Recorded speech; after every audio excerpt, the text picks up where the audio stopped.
तयोर्षित्वा प्रणमामिर्मुर्मुहुं रत्नाकराधौतपदां हिमालय किरीटिनीं ಬ್ರಹ್ಮರಾಜಶ್ರೀ ರತ್ನಾಢ್ಯಂ ವಂದೇ ಭಾರತ ಮಾತರಂ. ಕ್ಷೇತ್ರದ ಗ್ರಾಮ ದೇವತೆಯ ಪಾದರವಿಂದಗಳಲ್ಲಿ ಶರಣಾಗತಿಯನ್ನು ಬಿಡ್ತಾ, ಕ್ಷೇತ್ರದ ಎಲ್ಲ ದೇವದೇವರುಗಳ ಪಾದರವಿಂದಗಳಲ್ಲಿ, ಗುರುವರೆಣ್ಯರ ಪಾದರವಿಂದಗಳಲ್ಲಿ ಶರಣಾಗತಿಯನ್ನು ಕೋರ್ತಾ, ಅಕ್ಕ ಅಣ್ಣಂದಿರಿಗೆ ಹಾಗೂ ಇಡೀ ಕಾರ್ಯಕ್ರಮದಲ್ಲಿ ನಮಗೆ ಸಹಕಾರ ನೀಡ್ತಾ ಇರುವಂತಹ ಆರಕ್ಷಕ ಬಂಧುಗಳಿಗೆ, ಪತ್ರಕರ್ತ ಬಾಂಧವರಿಗೆ ಹಾಗೂ ಎಲ್ಲ ಹಿರಿಯ ಕಿರಿಯರ ಪಾದಗಳಿಗೆ ನಾನು ಹಣೆಯಚ್ಚಿ ನಮಸ್ಕರಿಸ್ತೇನೆ. ನನ್ನ ನೆಚ್ಚಿನ ಬಂಧುಗಳೇ, ಕಾರ್ಯಕ್ರಮಕ್ಕೆ ಬಂದಾಗ ಬಹಳ ಸಂತೋಷವಾಯಿತು. ಪೂಜ್ಯ ನೀರು ಹೇಳಿದ ಹಾಗೆ ನಿರಂತರವಾಗಿ ಎಲ್ಲೆಡೆಯಲ್ಲೂ ಕೂಡ ಹಿಂದೂ ಸಂಗಮವಾದ ಕಾರ್ಯಕ್ರಮವನ್ನು ಆಯೋಜನೆ ಮಾಡ್ತಾ ಬಂದಿದ್ದೀವಿ. ಕಾರ್ಯಕ್ರಮ ಭಜನೆಗಳನ್ನು ಹಾಡ್ಕೊಂಡು ಬಂದು ನಾಮ ಸಂಕೀರ್ತನೆಗಳನ್ನು ಮಾಡ್ಕೊಂಡು ಬಂದ್ರಿ. ಇವತ್ತಿಗೂ ಆ ಪರಂಪರೆ ಜೀವಂತವಾಗಿದೆ. ಇವತ್ತಿಗೂ ಸನಾತನ ಸಂಸ್ಕೃತಿ ಉಳಿದಿದೆ ಅಂದರೆ ಅದು ಖಂಡಿತವಾಗ್ಲೂ ಸಾಮಾನ್ಯವಾದ ವಿಚಾರ ಅಲ್ಲ. ಕಾರಣ, ಒಂದು ಕಾಲದಲ್ಲಿ ನಮ್ಮ ಇದೇ ದೇವರುಗಳ ಮಠ ಮಂದಿರಗಳನ್ನು ಮಣ್ಣಲ್ಲಿ ಮಣ್ಣಾಗಿಸಬೇಕು, ನಮ್ಮ ಸನಾತನ ಸಂತ ಪರಂಪರೆನ ನಾಶ ಮಾಡಬೇಕು, ನಮ್ಮ ಜ್ಞಾನ ಪರಂಪರೆನ ಮಣ್ಣಲ್ಲಿ ಮಣ್ಣಾಗಿಸ್ಬೇಕಂತ ನಮ್ಮ ಮೇಲಾದ ದಾಳಿ 1-2 ಅಲ್ಲ, 1000ಕ್ಕೂ ಹೆಚ್ಚು ವರ್ಷ ನಿರಂತರ ನಮ್ಮ ಮೇಲೆ ದಾಳಿಯಾಗಿದೆ. ಇಷ್ಟು ವರ್ಷ ದಾಳಿ ಏನು ಮಹಾ ಅಂತ ನಾವು ಅಂದುಕೊಂಡ್ರೆ, ಯಾವತ್ತಾದ್ರೂ ಇತಿಹಾಸದ ಪುಟಗಳನ್ನು ತಿರುವು ಹಾಕಿ ನೋಡಿದಾಗ ನಮ್ಗೆ ಅರ್ಥ ಆಗುತ್ತೆ. ಇದೇ ಜಗತ್ತಿನಲ್ಲಿ ಪ್ರಾಚೀನ ಅಂತ ಕರೆಸ್ಕೊಂಡಂತ 35 ಜನಾಂಗಗಳಿದ್ವಲ್ಲ, ಎಲ್ಲೋದ್ವು ಆ ಪ್ರಾಚೀನ ಜನಾಂಗಗಳು? ಎಲ್ಲೋಯ್ತು ಜಗತ್ತಿನ ಮುಂದೆ ಪಿರಮಿಡ್ಗಳನ್ನು ಕಟ್ಟಿ ಮೆರೆದಂತ ಈಜಿಪ್ಷಿಯನ್ ಜನಾಂಗ? ಎಲ್ಲೋಯ್ತು ಜಗತ್ತನ್ನ ಆಳ್ಲಿಕ್ಕೆ ಬಂದಂತ ಗ್ರೀಕ್ ಜನಾಂಗ? ಎಲ್ಲೋಯ್ತು ಜಗತ್ತಿಗೆ ಭಾಷಾ ಶಾಸ್ತ್ರ ಪರಿಚಯಿಸಿಕೊಟ್ಟಂತ ಪರ್ಷಿಯನ್ ಜನಾಂಗ? ಎಲ್ಲೋಯ್ತು ಜಗತ್ತಿನ ಮುಂದೆ ಬಿಚ್ಚುಗತ್ತಿ ಹಿಡಿದು ನಿಂತಂತ ರೋಮನರ ಜನಾಂಗ? ಜಗತ್ತಿನಲ್ಲಿ ಪ್ರಾಚೀನ ಅಂತ ಕರೆಸ್ಕೊಂಡಂತ 35ಕ್ಕೂ ಹೆಚ್ಚು ಜನಾಂಗಗಳು ಅಲ್ಪಾಯುಗಳಾಗಿ ಕಾಲಗರ್ಭ ಸೇರಿದ್ವು. ನಮ್ ಕಣ್ಣು ಮುಂದೆ ಕಣ್ಣು ತೆರೆದಂತ 106 ಮತಪಂಥಗಳು ಕಣ್ಮರೆಯಾಗಿ ಹೋದವು. ಯಾಕೆ? ಒಂದೇ ಒಂದು ಕಾರಣ, ತಮ್ಮ ಮೇಲಾದಂತ 10, 20, 40, 50 ವರ್ಷಗಳ ಕಾಲದ ಒಂದೇ ಒಂದು ಪರಕೀಯ ಜನಾಂಗದ ದಾಳಿಯನ್ನು ತಡೆಯುವಷ್ಟು ಸಾಮರ್ಥ್ಯ ಇಲ್ಲದೆ ಆ ಪ್ರಾಚೀನ ಅಂತ ಕರೆಸ್ಕೊಂಡಂತ ಜನಾಂಗಗಳೆಲ್ಲ ಮಣ್ಣಲ್ಲಿ ಮಣ್ಣಾಗಿ ಇತಿಹಾಸದ ಪುಟಗಳಿಂದ ಅಳಿಸಿ ಹೋದವು. ಆದ್ರೆ ನಮ್ಮ ಸನಾತನ ಹಿಂದೂ ಧರ್ಮದ ಮೇಲೆ 10, 20, 40, 50 ವರ್ಷ ಅಲ್ಲ, ಚರಿತ್ರೆ ಸಾಕ್ಷಿಯಾಗಿ ನಿಂತಿದೆ. 1372ಕ್ಕೂ ಹೆಚ್ಚು ವರ್ಷ ನಿರಂತರ ನಮ್ಮ ಮೇಲೆ ದಾಳಿ ಆಯಿತು. ಇಷ್ಟು ವರ್ಷ ನಮ್ಮ ಮೇಲೆ ದಾಳಿ ಮಾಡಿದ್ರು 1-2 ಪರಕೀಯ ಜನಾಂಗದವರ, 1-2 ಪರಕೀಯ ದೇಶದವರ. 1000ಕ್ಕೂ ಹೆಚ್ಚು ವರ್ಷ ಮೊಘಲರು ಬಂದ್ರು, ಅರಬ್ಬರು ಬಂದ್ರು, ಅಫ್ಘಾನರು ಬಂದ್ರು, ಪೋರ್ಚುಗೀಸರು ಬಂದ್ರು, ಡಚ್ಚರು ಬಂದ್ರು, ಫ್ರೆಂಚರು ಬಂದ್ರು, ಇಂಗ್ಲಿಷರು ಬಂದ್ರು, ಶಕರು ಬಂದ್ರು, ಹೂಣರು ಬಂದ್ರು. ಇವರೆಲ್ಲರೂ ಬಂದು ನಮ್ಮ ಮೇಲೆ ದಾಳಿ ಮಾಡಿದ ನಂತರವೂ ಇವತ್ತಿಗೂ ಸನಾತನ ಹಿಂದೂ ಧರ್ಮವಾಗಿ ಜೀವಂತವಾಗಿದೆ. ಜಗತ್ತಿನಲ್ಲಿ 100 ಕೋಟಿ ಹಿಂದೂಗಳು ಮನೆಗಳಲ್ಲೂ ಧರ್ಮಾಚರಣೆ ಮಾಡ್ತೀವಿ. ಇವತ್ತಿಗೂ ಹಳ್ಳಿಗಳಲ್ಲಿ ನಾಮ ಸಂಕೀರ್ತನೆಗಳು ನಡೀತಾವೆ, ರಾಮರ ಭಜನೆಗಳು ಕೇಳಿ ಬರ್ತಾವೆ, ಹಿಂದೂ ಸಂಗಮಗಳು ನಿರಂತರವಾಗಿ ಜಾರಿಯಾಗ್ತಾ ಬಂದಿದ್ದಾವೆ. ಯಾರ ಕಾರಣದಿಂದ? ನಮ್ಮ ಪೂರ್ವಿಕರು ಪಟ್ಟಂತ ಶ್ರಮ. ಒಬ್ಬರಾದ ನಂತರ ಒಬ್ಬರು ಬಂದು ಧರ್ಮವನ್ನು ಉಳಿಸುವಂತ ಪ್ರಯತ್ನ ಮಾಡಿದ್ರು. ಕ್ಷಾತ್ರ ತೇಜಸ್ಸಿನಿಂದ ಧರ್ಮದ ರಕ್ಷಣೆಗೆ ಮುನ್ನುಡಿಯನ್ನ ಇಟ್ರು. ಭಕ್ತಿಯ ಪರಂಪರೆ ಮೂಲಕ ಧರ್ಮದ ಜಾಗೃತಿಗೋಸ್ಕರ ಮುನ್ನುಡಿಯನ್ನ ಇಟ್ರು. ಜ್ಞಾನ ಪರಂಪರೆ ಮೂಲಕ ಧರ್ಮದ ಸಂಸ್ಕೃತಿಯನ್ನು ಉಳಿಸುವಂತ ಪ್ರಯತ್ನ ಮಾಡಿದ್ರು. ಎಲ್ಲ ನಮ್ಮ ಪೂರ್ವಿಕರು ಬಲಿದಾನವನ್ನು ಕೊಟ್ಟು ತಮ್ಮಿಂದ ಆಗುವಂತ ಕೆಲಸವನ್ನ ಮೀರಿ ಸಮರ್ಪಣೆಯನ್ನ ಧರ್ಮದ ಜಾಗೃತಿಗೋಸ್ಕರ ಮಾಡಿ ಹೋದ್ರಲ್ಲ, ಅವರ ಸಮರ್ಪಣೆಗಳು ವ್ಯರ್ಥ ಆಗುವಂತಿಲ್ಲ. ಇಷ್ಟು ಶ್ರಮಗಳ ಮೂಲಕ ಉಳ್ಕೊಂಡು ಬಂದಿರುವಂತ ನಮ್ಮ ಧರ್ಮ ನಾವು ಉಳಿಸಿ ಮುಂದಿನ ಪೀಳಿಗೆಗೆ ಹಸ್ತಾಂತರಿಸಿ ಹೋಗುವಂತ ಕೆಲಸ ಮಾಡಬೇಕಿದೆ. ಅದು ಯಾವುದರಿಂದ ಸಾಕಾರಗೊಳ್ಳುತ್ತೆ? ಯಾವುದರ ಮೂಲಕ ಧರ್ಮವನ್ನು ಉಳಿಸಬೇಕು ನಾವು? ಪ್ರಶ್ನೆಗೆ ಉತ್ತರವನ್ನ ಯುಗಗಳ ಹಿಂದೆ ಕುರುಕ್ಷೇತ್ರದ ರಣರಂಗದಲ್ಲಿ ನಿಂತು ಅರ್ಜುನನ ಮೂಲಕ ಶ್ರೀಕೃಷ್ಣ ಪರಮಾತ್ಮ ಜಗತ್ತಿಗೆ ಕರೆಯನ್ನ ಕೊಡ್ತಾರೆ. ಭಗವದ್ಗೀತೆ 4ನೇ ಅಧ್ಯಾಯದ 7ನೇ ಶ್ಲೋಕದಲ್ಲಿ, ಯದಾ ಯದಾ ಹಿ ಧರ್ಮಸ್ಯ ಗ್ಲಾನಿರ್ಭವತಿ ಭಾರತ ಅಭ್ಯುತ್ಥಾನಮ ಧರ್ಮಸ್ಯ ತದಾತ್ಮಾನುಜಾಮ್ಯಹಂ ಪರಿತ್ರಾಣಾಯ ಸಾಧುನ ವಿನಾಶ ದುಷ್ಕೃತ ಧರ್ಮ ಸಂಸ್ಥಾಪನಾರ್ಥಾಯ ಸಂಭವಾಮಿ ಯುಗೆ ಯುಗೆ. ಯುಗಕ್ಕೂ ಧರ್ಮ ರಕ್ಷಣೆಗೆ ನಾನೇ ಅವತರಿಸಿ ಬರ್ತೀನಿ. ಆದ್ರೆ ಕಲಿಯುಗದಲ್ಲಿ ಧರ್ಮ ರಕ್ಷಣೆಗೆ ಯಾವ ಅವತಾರ? ಕೃಷ್ಣ ಪರಮಾತ್ಮ ಹೇಳ್ತಾರೆ, ಕಲಿಯುಗದ ಅಂತ್ಯದಲ್ಲಿ ಕಲಿಕೆ ಅವತಾರ. ಆದ್ರೆ ಕಲಿಯುಗ ನಡೀತಾ ಇರಬೇಕಾದ್ರೆ ಕಲಿಯುಗದೊಳಗೆ ದೇಶ ಧರ್ಮ ರಕ್ಷಣೆಗಿರೋದು ಒಂದೇ ಒಂದು ಅವತಾರ, ಅದು ಸಂಘೇ ಶಕ್ತಿ ಕಲಿಯುಗೆ. ಸಂಘಟಿತ ಬಲದಿಂದ ಮಾತ್ರ ಕಲಿಯುಗದಲ್ಲಿ ಧರ್ಮ ರಕ್ಷಣೆ ಆಗ್ಲಿಕ್ಕೆ ಸಾಧ್ಯ. ಆದ್ರಿಂದ ಸಂಘಟಿತರಾಗಿ ಬನ್ನಿ ಹಿಂದೂ ಸಮಾಜ.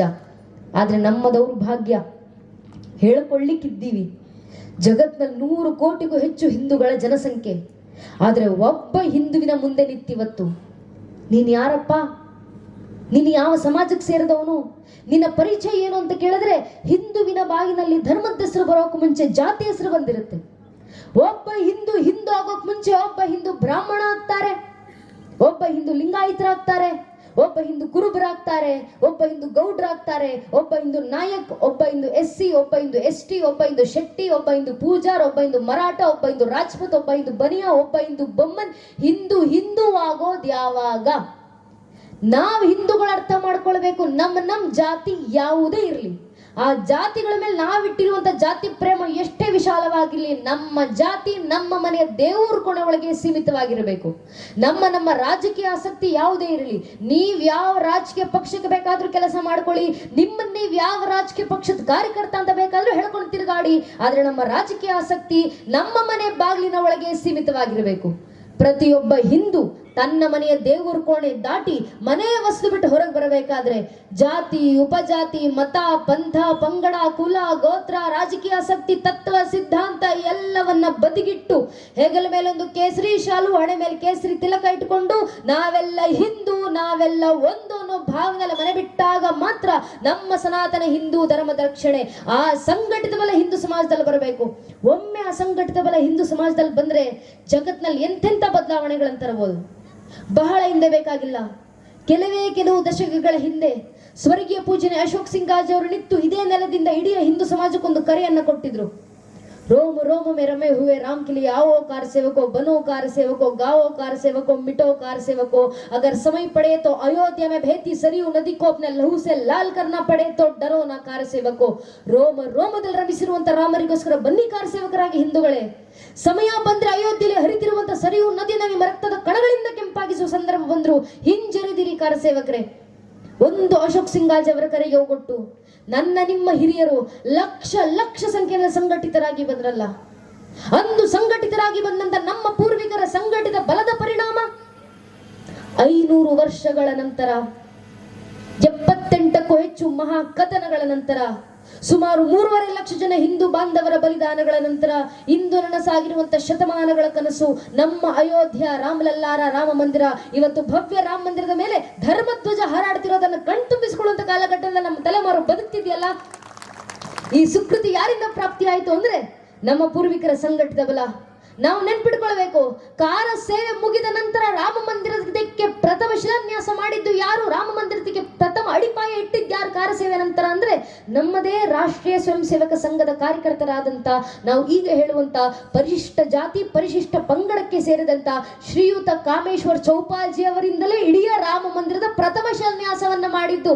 ಯಾಕಂದ್ರೆ ಯಾವ ಹಿಂದೂಗಳು ನಾವು ನಮ್ಮದೇ ಹಿಂದೂ ಬಾಂಧವರನ್ನ ದೇವಸ್ಥಾನಕ್ಕೆ ಬರ್ಲಿಕ್ಕೆ ಬಿಡೋದಿಲ್ಲ ಅಂತ ಹೇಳ್ತಿರೋ ಅವರಿಂದಲ ದೇವಸ್ಥಾನಕ್ಕೆ ಪ್ರಥಮ ಶಿಲಾನ್ಯಾಸವನ್ನ ಮಾಡಿಸ್ತೀವಿ. ಈಗ ಹೇಗೆ ಹಿಂದೂಗಳು ರಾಮ ಮಂದಿರಕ್ಕೆ ಬರೋದಿಲ್ಲ ನಾವು ನೋಡ್ತೀವಿ ಅಂತ ಸಂಘ ಕೊಟ್ಟಂತ ಹಿಂದೂ ಸಮಾಜಕ್ಕೆ ಸಮಾನತೆಯ ಕರೆ ಇದೇ ಸಂಘದ ಕೊಟ್ಟಂತ ನಮ್ಮ ಧ್ಯೇಯ ವಾಕ್ಯ ಹಿಂದೂ ಸೋದರ ಸರ್ವೇ ನಾ ಹಿಂದೂ ಪತೀತೋ ಭವೇತ್ ಮಮ ದೀಕ್ಷಾ ಹಿಂದೂ ರಕ್ಷಾ ಮಮ ಮಂತ್ರ ಸಮಾನತ. ಇದು ಸಂಘ ಕೊಟ್ಟಂತ ಮಂತ್ರ, ಇದು ನಮ್ಮ ಹಿರಿಯರು ಕೊಟ್ಟಂತ ಮಂತ್ರ. ಈ ಸಂಘಟಿತ ಬಲ ಹಿಂದೂ ಸಮಾಜದಲ್ಲಿ ಬರಬೇಕು. ಈಗ ಹಿಂದೂ ಸಮಾಜ ಅರೆ ರಾಮ ಮಂದಿರ ಕಟ್ಟಿದ್ದಾಯ್ತಲ್ಲ, ಕಾಶಿ ವಿಶ್ವನಾಥರ ಮಂದಿರದ ಕೆಲಸ ಕಾನೂನಿನ ಅಡಿನಲ್ಲಿ ಸಾಕಾರಗೊಳ್ಳುತ್ತಲ್ಲ, ಕಾಶ್ಮೀರದಲ್ಲಿ ತಾಯಿ ಶಾರದೆ ಪೀಠ ಪುನಃ ಪ್ರತಿಷ್ಠಾಪನೆ ಆಯ್ತಲ್ಲ, ಧರ್ಮದ ಕೆಲಸ ಮುಗಿತಲ್ವಾ ಅಂತ ಹಿಂದೂ ಸಮಾಜ ಸುಮ್ಮನೆ ಕೂರೋದಲ್ಲ. ಆಗಿರೋದು ಅಯೋಧ್ಯೆಯಲ್ಲಿ ರಾಮ ಮಂದಿರದ ನಿರ್ಮಾಣ ಅಷ್ಟೇ. ಮುಂದೆ ಸಂಘಟನೆ ಹಿರಿಯರು ಕರೆ ಕೊಟ್ಟಿದ್ದಾರೆ, ಭಾರತ ಕ ಪ್ರತ್ಯೇಕ ಘರ ಅಯೋಧ್ಯ ಬನಾಯಂಗೆ. ಭಾರತದ ಮನೆಗಳನ್ನು ಅಯೋಧ್ಯೆಯನ್ನಾಗಿಸೋದು ನಮ್ಮ ಮುಂದಿನ ಸಂಕಲ್ಪ. ಮನೆಗಳ ಅಯೋಧ್ಯ ಆಗೋದಂದ್ರೇನು? ಮನೆಯಲ್ಲಿ ಹುಟ್ಟಿ ಬರುವಂತ ಒಂದೊಂದು ಹಿಂದೂ ಮಗು ಶ್ರೀರಾಮಚಂದ್ರನಂತೆ ಹುಟ್ಟಿ ಬರಬೇಕು. ಮನೆಯಲ್ಲಿ ಬೆಳೆಯುವಂತ ಒಬ್ಬೊಬ್ಬ ಹೆಣ್ಣುಮಗಳು ತಾಯಿ ಸೀತಾಮಾತೆ ಆದರ್ಶದಲ್ಲಿ ಬೆಳೆದು ಬರಬೇಕು. ಆಗ ಮನೆಗಳ ಅಯೋಧ್ಯ ಆಗ್ತಾವೆ. ಆದ್ರೆ ಮನೆಗಳಲ್ಲಿ ಶ್ರೀರಾಮಚಂದ್ರಂತ ಮಕ್ಕಳು ಹುಟ್ಟಿ ಬರ್ಬೇಕಂದ್ರೆ ಮನೆಯಲ್ಲಿರುವಂತ ಒಬ್ಬೊಬ್ಬ ತಾಯಿ ಕೌಶಲ್ಯ ಆದಾಗ ಮಾತ್ರ ಅದು ಸಾಧ್ಯ ಆಗೋದು. ಆದ್ರಿಂದ ತಾಯಿಂದ್ರು ಜಾಗೃತರಾಗುವಂತ ಅವಶ್ಯಕತೆ ಇದೆ. ತದ್ವಾರ ಮನೆಯ ಮಕ್ಕಳನ್ನ ಜಾಗೃತಿಗೊಳಿಸುವಂತ ಅವಶ್ಯಕತೆ ಇದೆ. ಯಾವುದರ ಮೂಲಕ ಮನೆ ಮಕ್ಕಳನ್ನ ಜಾಗೃತಗೊಳಿಸ್ತೀರಾ? ಧರ್ಮ ಬೋಧನೆ, ಧರ್ಮ ಗ್ರಂಥಗಳು. ನಿಮ್ಮಿಂದ ಸಾಧ್ಯವಾದ್ರೆ ಮಕ್ಕಳಿಗೆ ಧರ್ಮ ಗ್ರಂಥಗಳ ಪರಿಚಯ ಮಾಡ್ಕೊಡಿ. ಆಗ್ಲಿಲ್ವಾ? ನಮಗೆ ವೇದ ಉಪನಿಷತ್ತಿನ ಪಾಠ ಆಗಿಲ್ಲಮ್ಮ, ರಾಮಾಯಣ ಮಹಾಭಾರತ ಅಂತ ಇತಿಹಾಸವನ್ನು ಓದುವಷ್ಟು ಸಮಯ ನಮಗಿಲ್ಲ. ಕನಿಷ್ಠ ಪಕ್ಷ ವ್ಯಾಸರು ಬರ್ತಿರುವಂತ 18 ಪುರಾಣಗಳಿರುವಂತ ಕಥೆಗಳನ್ನು ಮಕ್ಕಳಿಗೆ ಹೇಳ್ಕೊಡ್ಲಿಕ್ಕೆ ನಮಗೆ ಬರೋದಿಲ್ಲ. ಭಗವದ್ಗೀತೆ ಶ್ಲೋಕಗಳನ್ನು ಹೇಳಿಸ್ಲಿಕ್ಕೂ ನಮಗೆ ತಿಳಿಯೋದಿಲ್ಲ ಅಂತ ನಿಮ್ಗೆ ಅನಿಸಿದ್ರೆ ಪರವಾಗಿಲ್ಲ. ಸಾಧ್ಯವಾದ್ರೆ ಮಕ್ಕಳಿಗೆ ಧರ್ಮ ಗ್ರಂಥ ಪರಿಚಯ ಮಾಡ್ಕೊಳ್ಳಿ. ಆಗ್ಲಿಲ್ವಾ?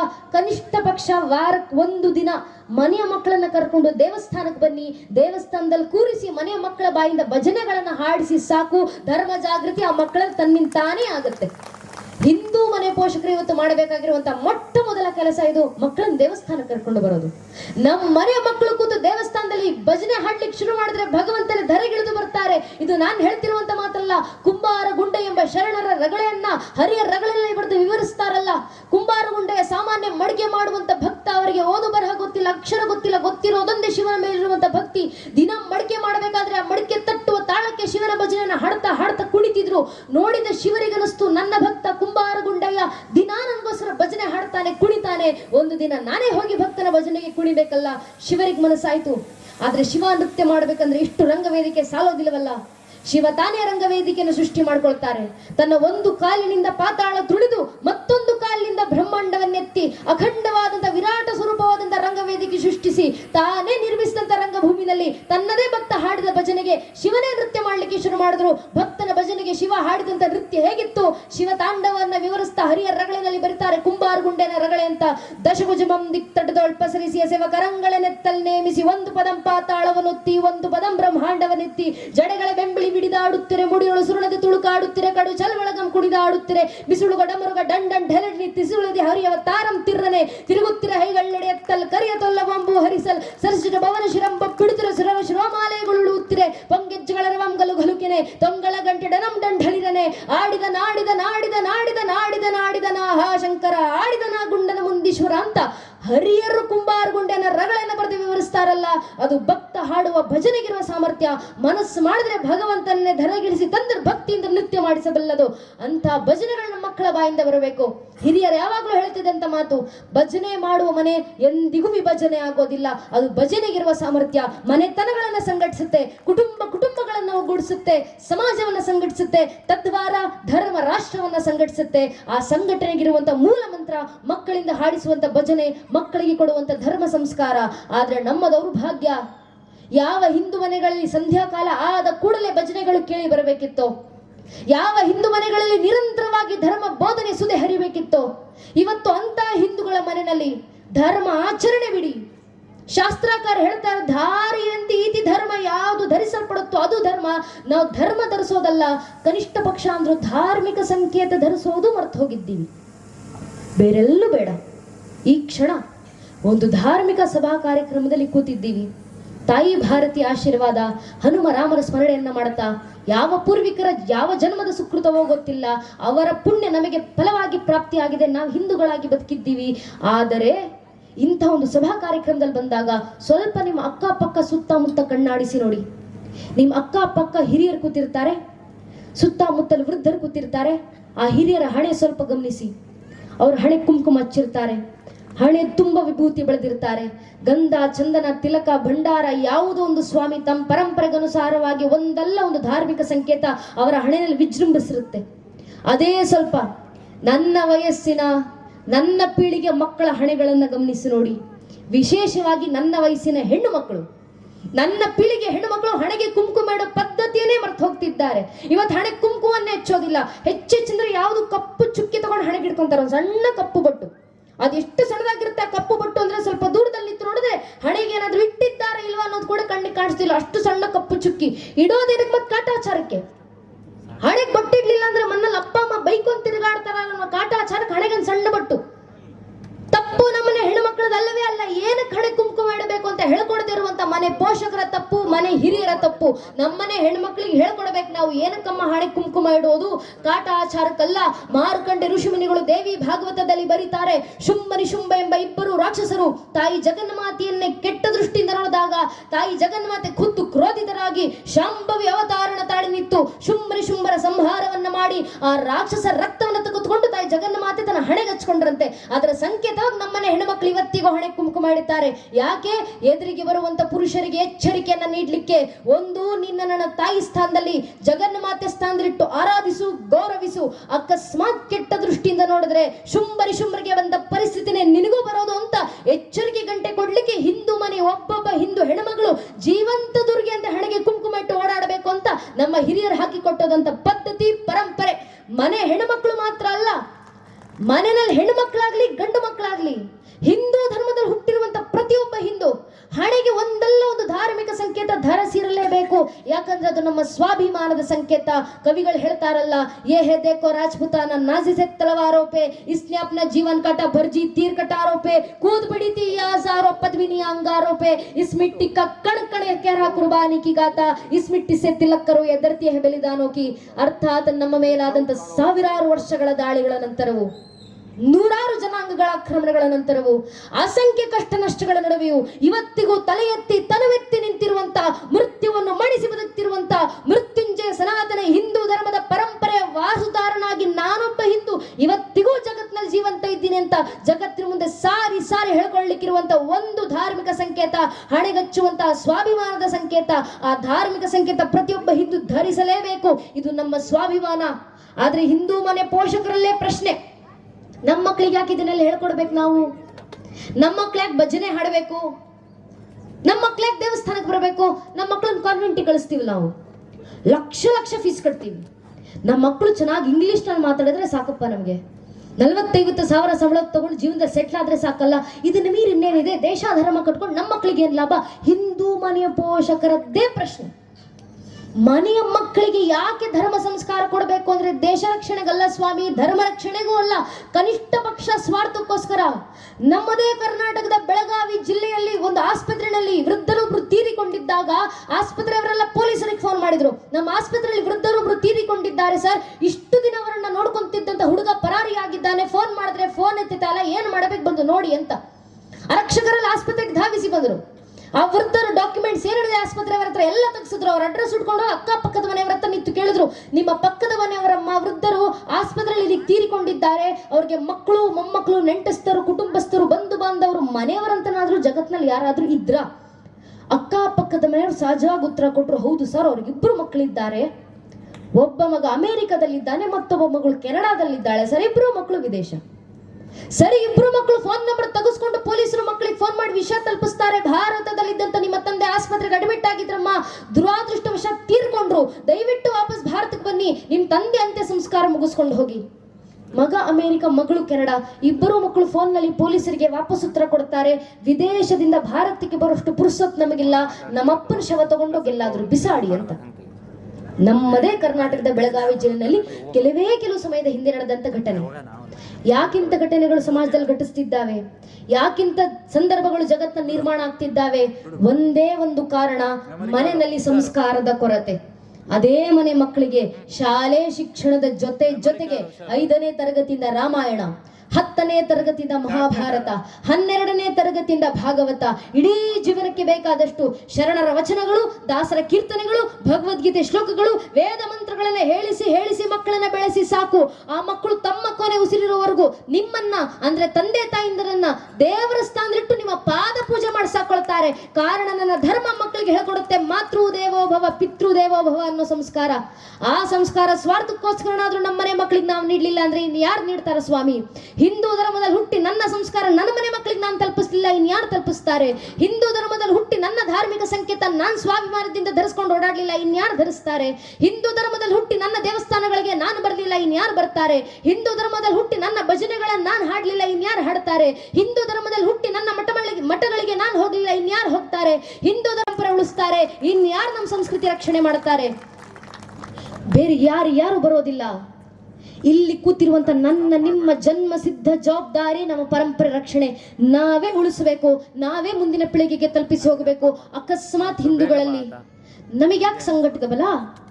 ನಾವ್ಯಾಕೆ ಪರಂಪರೆ ಉಳಿಸಬೇಕು? ನಮ್ಮ ಪಾಡಿಗೆ ನಾವ್ ಇದ್ದೀವಲ್ಲ ಸ್ವಾಮಿ, ನಾವ್ ಯಾರಿಗೂ ತೊಂದರೆ ಕೊಡಲಿಕ್ಕೆ ಹೋಗ್ಲಿಲ್ಲ, ಯಾರು ನಮಗೆ ತೊಂದರೆ ಕೊಡೋದಿಲ್ಲ, ಆರಾಮ್ ಇದ್ದೀವಲ್ಲ ಅನ್ನೋ ಭಾವನೆ ಇದ್ರೆ ದಯವಿಟ್ಟು ಅರ್ಥ ಮಾಡ್ಕೊಳ್ಳಿ. ಇದೇ ಭಾವನೆ, ದೇಶ ಧರ್ಮ ಕಟ್ಕೊಂಡು ನನಗೇನು ನನ್ನ ಮಕ್ಕಳಿಗೇನು, ಇದೇ ಅಸಡ್ಡೆ, ಇದೇ ಭಾವನೆ ಕಾರಣದಿಂದ 500 ವರ್ಷಗಳ ಹಿಂದೆ ಇದೇ ಹಿಂದೂ ಸಮಾಜ ಜಾವ ಬಿಟ್ಟು ಬರಬೇಕಾದಂತ ಪರಿಸ್ಥಿತಿ ಬಂತು. 300 ವರ್ಷಗಳ ಹಿಂದೆ ಅಫ್ಘಾನಿಸ್ತಾನ ತೊರೆದು ಬಂದ್ರಿ, 200 ವರ್ಷಗಳ ಹಿಂದೆ ಆಗ್ನೇಯ ಏಷ್ಯಾ ಬಿಟ್ಟು ಬಂದ್ರಿ, 100 ವರ್ಷಗಳ ಹಿಂದೆ ತಕ್ಷಶಿಲಾವನ್ನ ಬಿಟ್ಟು ಬಂದ್ರಿ, 90 ವರ್ಷಗಳ ಹಿಂದೆ ಬರ್ಮಾವನ್ನ ಬಿಟ್ಟು ಬಂದ್ರಿ, 70-80 ವರ್ಷಗಳ ಹಿಂದೆ ಪಾಕಿಸ್ತಾನ ಬಿಟ್ಟು ಬಂದ್ರಿ, 40-50 ವರ್ಷಗಳ ಹಿಂದೆ ಬಾಂಗ್ಲಾದೇಶ ಬಿಟ್ಟು ಬಂದ್ರಿ, 35-40 ವರ್ಷಗಳ ಹಿಂದೆ ಕಾಶ್ಮೀರವನ್ನ ಬಿಟ್ಟು ಬಂದ್ರಿ. ಇಷ್ಟೆಲ್ಲವನ್ನು ಇತಿಹಾಸದಲ್ಲಿ ಸ್ಪಷ್ಟವಾಗಿ ಅರಿತ ನಂತರವೂ ಹಿಂದೂ ಸಮಾಜ ಜಾಗೃತವಾಗಲಿಲ್ಲ ಅಂದ್ರೆ ಇನ್ನು 20-25 ವರ್ಷದಲ್ಲಿ ಕೇರಳ ಬಿಡುವಂತ ಪರಿಸ್ಥಿತಿ ಬರುತ್ತೆ, 30-35 ವರ್ಷದಲ್ಲಿ ವೆಸ್ಟ್ ಬೆಂಗಾಲ್ ಬಿಡುವಂತ ಪರಿಸ್ಥಿತಿ ಬರುತ್ತೆ, 40-45 ವರ್ಷದಲ್ಲಿ ಅಸ್ಸಾಂ ಬಿಡುವಂತ ಪರಿಸ್ಥಿತಿ ಬರುತ್ತೆ. ಬಿಟ್ಟು ಎಲ್ಲಿಗೆ ಹೋಗ್ತಿರ ಹಿಂದೂ ಸಮಾಜ? ಜಗತ್ತಿನ ಬೇರೆಲ್ಲ ದೇಶ, ಅಫ್ಘಾನಿಸ್ತಾನ, ಬರ್ಮಾ, ಜಾವಾ, ತಕ್ಷಶಿಲಾ ಎಲ್ಲವನ್ನು ತೊರೆದು ಭಾರತಕ್ಕೆ ವಲಸೆ ಬಂದ್ರಿ. ಭಾರತದಲ್ಲಿ ಇದ್ದಂತೆ ಇತರ ರಾಜ್ಯಗಳಲ್ಲಿ ದಾಳಿ ಆದಾಗ ಆ ರಾಜ್ಯಗಳನ್ನು ಬಿಟ್ಟು ಮತ್ತೊಂದು ರಾಜ್ಯಕ್ಕೆ ಬಂದ್ರಿ. ಮುಂದೆ ನಮ್ಮ ಪ್ರದೇಶಗಳನ್ನೇ ಬಿಟ್ಟು ಹೋಗೋ ಪರಿಸ್ಥಿತಿ ಬಂದ್ರೆ ಹಿಂದೂಗಳು ಎಲ್ಲಿಗೆ ಹೋಗ್ತೀರಾ? ಜಗತ್ತಿನಲ್ಲಿರುವಂತ 200 ಕೋಟಿ ಕ್ರೈಸ್ತರು ಬಹುಸಂಖ್ಯಾತರಿರುವಂತ 125 ದೇಶಗಳಿದ್ದಾವೆ. ಜಗತ್ತಿನಲ್ಲಿರುವಂತ 170 ಕೋಟಿ ಸುನ್ನಿಗಳು ಬಹುಸಂಖ್ಯಾತರಿರುವಂತ 60 ದೇಶಗಳಿದ್ದಾವೆ. ಜಗತ್ತಿನಲ್ಲಿ 40 ಕೋಟಿ ಶಿಯಾಗಳು ಬಹುಸಂಖ್ಯಾತರಿರುವಂತ 6 ದೇಶಗಳಿದ್ದಾವೆ. ಜಗತ್ತಿನಲ್ಲಿ 60 ಕೋಟಿ ಇರುವಂತ ಬೌದ್ಧರು ಬಹುಸಂಖ್ಯಾತರಿರುವಂತ 6 ದೇಶಗಳಿದ್ದಾವೆ. ಅಷ್ಟೇ ಯಾಕೆ ಸ್ವಾಮಿ, ಒಂದೇ 1 ಕೋಟಿ ಜನಸಂಖ್ಯೆ ಇರುವಂತ ಯಹೂದಿಗಳು ಬಹುಸಂಖ್ಯಾತರಿರುವಂತ ತಮ್ಮದೇ ಆದ ಒಂದು ರಾಷ್ಟ್ರ ಅವರಿಗಿದೆ, ಇಸ್ರೇಲ್. ಆದ್ರೆ ಜಗತ್ತಿನಲ್ಲಿರುವಂತ 100 ಕೋಟಿ ಹಿಂದೂಗಳಿಗಿರೋದು ಒಂದೇ ಒಂದು ದೇಶ, ಅದು ನಮ್ಮ ಭಾರತ ದೇಶ ಮಾತ್ರ. ಭಾರತ ಬಿಟ್ಟರೆ ನಮಗೆ ಬೇರೆ ನೆಲೆ ಇಲ್ಲ. ಅದಕ್ಕೆ ಬೃಹಸ್ಪತಿ ಆಗಮದಲ್ಲಿ ನಮ್ಮ ಹಿರಿಯರು ಹೇಳಿದ್ದು, ಹಿಮಾಲಯ ಸಮಾರಾಭ್ಯ ಯಾವದಿಂದು ಸರೋವರಂ ತಮ್ ದೇವ ನಿರ್ಮಿತ ದೇಶಂ ಹಿಂದೂಸ್ತಾನಂ ಪ್ರಚಕ್ಷತೆ. ಹಿಂದೂ ಧರ್ಮದ ಉದ್ಧಾರ ಯಾವುದಾದ್ರೂ ನೆಲೆಯಿಂದ ಆಗುತ್ತೆ ಅಂದ್ರೆ ಅದು ಭಾರತದ ನೆಲೆಯಿಂದ ಮಾತ್ರ. ನಮ್ಮ ಪೂರ್ವಿಕರ ಮಾತಿದು. ಇದನ್ನಾದ್ರೂ ಹಿಂದೂಗಳು ಅರಿತುಕೊಂಡು ಜಾಗೃತರಾಗಬೇಕು. ನಮಗೇನು ಆಸ್ತಿ ಮಾಡಿಟ್ಟಿದ್ದೀವಿ? ನಮ್ಗೇನು ಮಕ್ಕಳಿಗೆ ಶಿಕ್ಷಣ ಕೊಟ್ಟಿದ್ದೀವಿ? ಸಾಕಲ್ವಾ? ಶಿಕ್ಷಣ ಹಣ ಸಾಕಾಗಿದ್ದಿದ್ರೆ 70-75 ವರ್ಷದ ಹಿಂದೆ ರಂಗೂನ್ನಲ್ಲಿದ್ದಂಥ ಅತ್ಯಂತ ವಿದ್ಯಾವಂತ ಅತ್ಯಂತ ಶ್ರೀಮಂತ ಸಮಾಜ ಯಾರ್ದು? ಹಿಂದೂಗಳದೇ ಅಲ್ವಾ? ಅಲ್ಲಿದ್ದಂಥ ಹಿಂದೂಗಳು ಎಲ್ಲಿಗೆ ಹೋದ್ರು? 75-80 ವರ್ಷಗಳಿಂದ ಲಾಹೋರ್ನಲ್ಲಿದ್ದಂಥ ಅತ್ಯಂತ ವಿದ್ಯಾವಂತ ಅತ್ಯಂತ ಶ್ರೀಮಂತ ಸಮಾಜ ಯಾವುದು? ಹಿಂದೂಗಳದಲ್ವಾ? ಅಲ್ಲಿದ್ದಂಥ ಹಿಂದೂಗಳು ಏನಾದ್ರು? 40 ವರ್ಷಗಳಿಂದ 35 ವರ್ಷಗಳಿಂದ ಕಾಶ್ಮೀರದಲ್ಲಿದ್ದಂಥ ಅತ್ಯಂತ ವಿದ್ಯಾವಂತ ಅತ್ಯಂತ ಶ್ರೀಮಂತ ಸಮಾಜ ಯಾರ್ದು? ಹಿಂದೂಗಳದಲ್ವಾ? ಅಲ್ಲಿದ್ದಂಥ ಹಿಂದೂಗಳು ಏನಾದ್ರು? 40-50 ವರ್ಷಗಳಿಂದ ಬಾಂಗ್ಲಾದೇಶದಲ್ಲಿದ್ದಂಥ ಅತ್ಯಂತ ವಿದ್ಯಾವಂತ ಅತ್ಯಂತ ಶ್ರೀಮಂತ ಸಮಾಜ ಯಾರ್ದು? ಹಿಂದೂಗಳದಲ್ವಾ? ಅಲ್ಲಿದ್ದಂಥ ಹಿಂದೂಗಳು ಏನಾದ್ರು? ಆ ಹಿಂದೂಗಳಿಗೆ ಹಣದ ಕೊರತೆ ಬಂದಿತ್ತಾ? ಆ ಹಿಂದೂಗಳಿಗೆ ಶಿಕ್ಷಣದ ಕೊರತೆ ಬಂದಿತ್ತಾ? ಇಲ್ಲ.